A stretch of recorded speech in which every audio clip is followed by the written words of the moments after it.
Hello, everyone. Welcome back to another edition of Getting to Know Your Leaders here at the Life Center.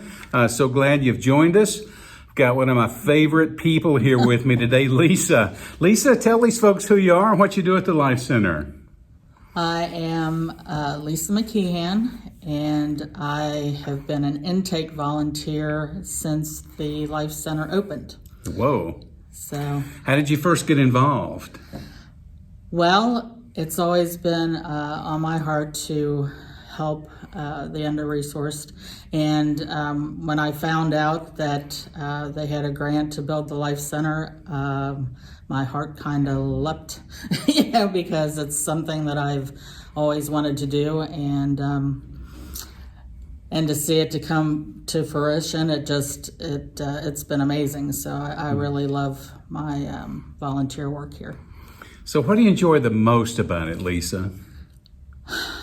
What I enjoy the most is interacting with our guests, and I love praying with them.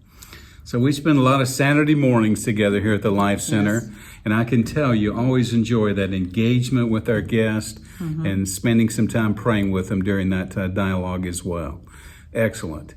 All right, Lisa, it's time for the Life Center 7. No right or wrong answers here, okay? This is just for all of us to get to know Lisa better, okay, a little deeper. Okay. So, Lisa, what's the best book you've ever read?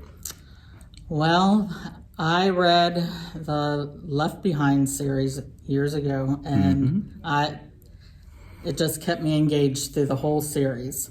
And I read all of them, and I have never done that in my life because I am a book collector, not so much a reader. So when that series came out, it just intrigued me for some reasons. The whole Left Behind series. Yeah. I was caught up in that as well. I enjoyed each of those. So tomorrow, your wealthy uncle dies, Lisa, and we're sad, but he's left you with millions. Lisa, what would you do with that unexpected windfall of millions of dollars? Well, I have often thought about that. It's not been about a rich uncle dying or maybe winning the lottery, but I always heard you have to buy a ticket first. But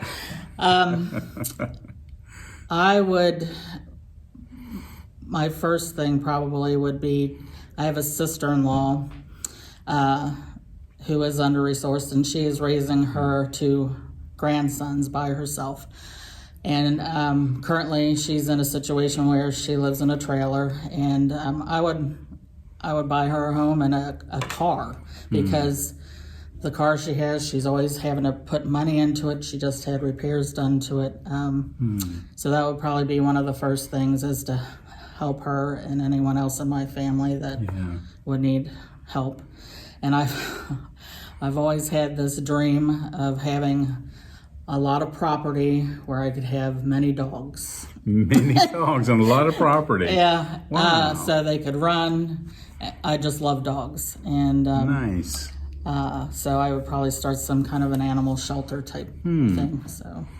So you'd help your family, especially you're concerned about your sister. Yes. But then you'd do some investment in some property. You love animals, so a nice refuge for them to enjoy and run and play.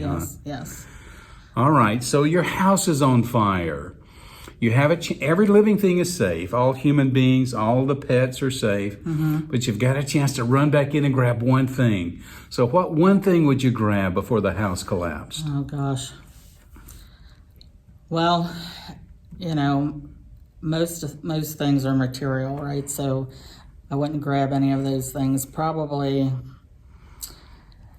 any family pictures that would be sitting around, I would probably grab. But, the rest of it is just material. So okay, but those pictures that stimulate memories, those would be hard to replace. So you'd grab some of those. Every one of those you could. Yes.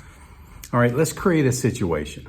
So you're sitting on a bench, and this bench is overlooking this beautiful scene. It's the ocean, it's sunset, and on this bench, Lisa, you have an opportunity to have a conversation with anybody, living or dead.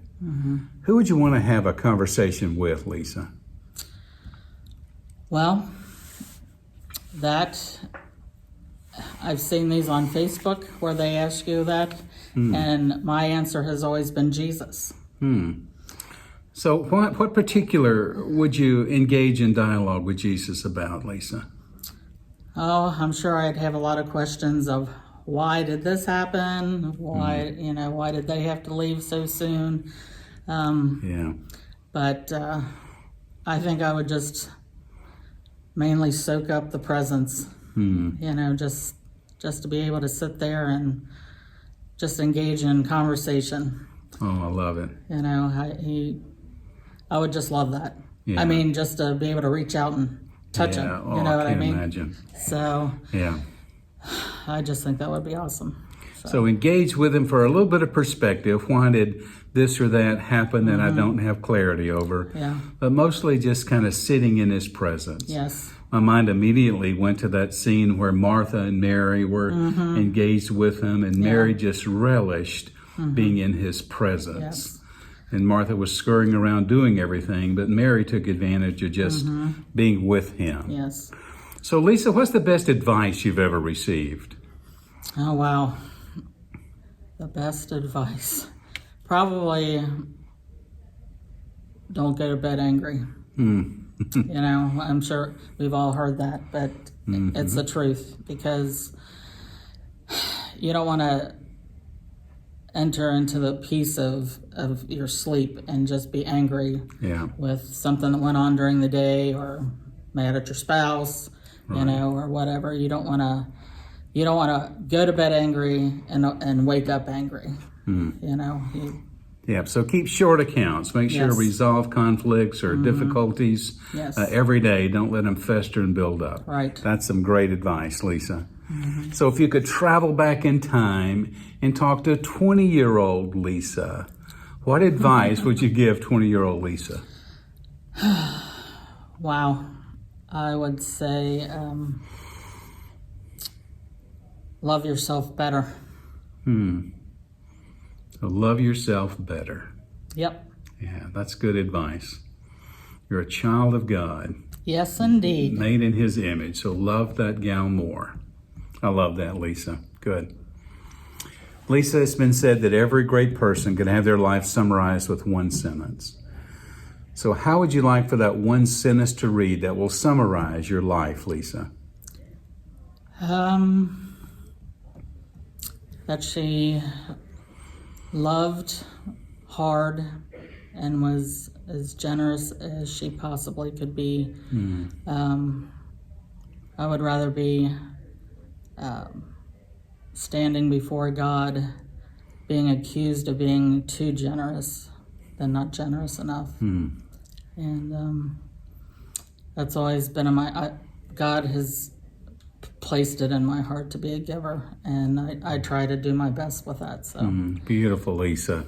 So this lady loved, even when it was hard, but this lady was generous. Yes. What a great epitaph to write over anyone's life. That's wonderful, Lisa. Hey guys, you can see now why the Life Center does such remarkable work in our community. I can tell you for sure, when I watch this gal in serving on these Saturdays, people leave her presence feeling loved and cared for. So thank you for all you do to help us accomplish our mission, Lisa. You're remarkable. Hey, thanks for joining us. We'll see you next time for another edition of Getting to Know Your Leaders. Bye now.